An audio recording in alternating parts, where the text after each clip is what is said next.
Alright, this video is going to serve as two things. Number one, it's going to be a bad review for this Whirlpool dishwasher. And the number is WDF310PAAS4. The igniter store is where I bought the part, about 75 bucks. So first of all, right now, you can see it's full of dishes. Those are dishes that we had to hand wash in the sink, and we're using the dishwasher just as a nice area to place them to dry, because what happened is this dishwasher stopped working. It stopped working about a month ago, and basically the lights, it would appear that it was starting.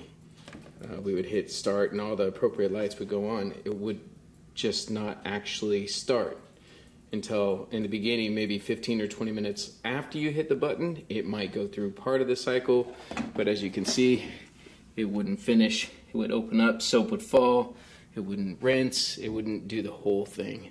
So tried all the fuses, went on some forums, and ultimately decided that I needed a new timer, which happens to be back ordered nationwide and took about 3 weeks to receive. So it showed up, box inside a bigger box, strange packaging, this big giant box for that little tiny piece.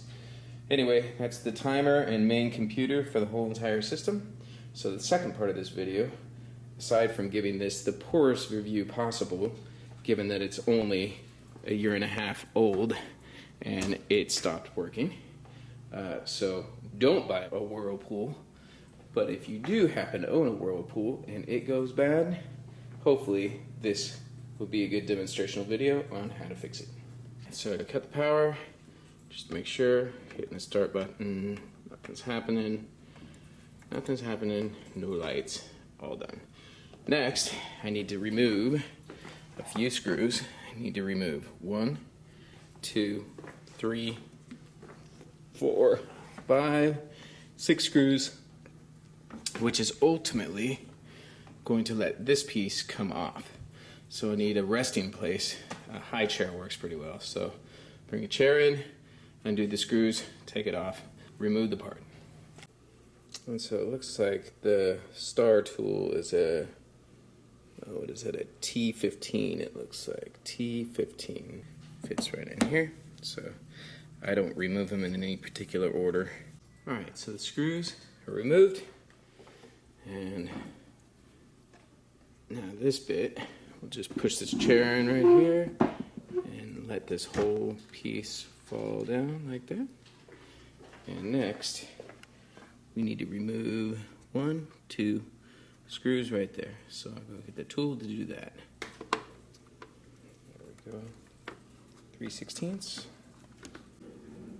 Okay, so after these 2 screws are removed, looks like we need to pry that off and the other side too. So I pull it forward, and then looks like there's one more little guy right here that needs to be pried open like that, and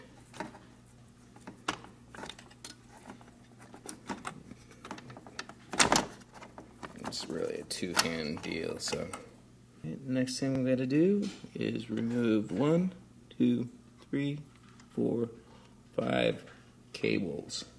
Alright, they look identical, so hopefully the new one lasts longer than a year and a half. So it looks like we need to pry right here. It looks like there's a little piece that needs to snap open, and same with the other side. Alright, so just looking at how the new one came, it's got little hooks that fit down there, and then it kind of goes and clicks into place, and it looks like that helps keep everything on. So I need to take this piece off by pressing that in and that in and rolling it forward. Alright, so there's not a lot of room to work, so I'm actually pulling the pieces off from the back side. So I just get my thumb there, I'm sure screwdriver would work better, but I just pry it off that way. And I need 2 hands, but same with that last one. I got the first 2. I'll use a screwdriver, lift up this little piece, and pry it off. It actually tells you what color etched in the little plastic template. So it says yellow on the end there, and red, violet, blue, brown, and turquoise. Got the back piece back on, back piece right there, which you have to bring around from the underside, and snapped it in place. So 1, 2, 3, 4, 5. All the wires are hooked up, top's back on, bolts are connected. It is ready to close up and start. All right, power's plugged back in, and let's see if it works. We'll just do a 1-hour wash.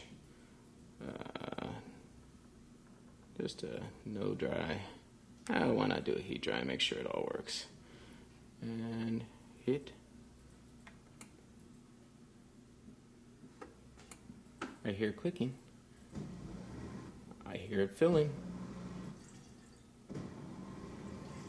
It looks like it's draining, actually. It's draining what was in there. What was. So, sounds like it's gonna work. I'll let you know in an hour. Which is one of the reasons we got this dishwasher, because of the 1-hour cycle. Because we got 10 people living in this house, and that's 3 loads a day. So oftentimes we're running the 1-hour wash just to get ready for the next meal. Alright, hope this helps.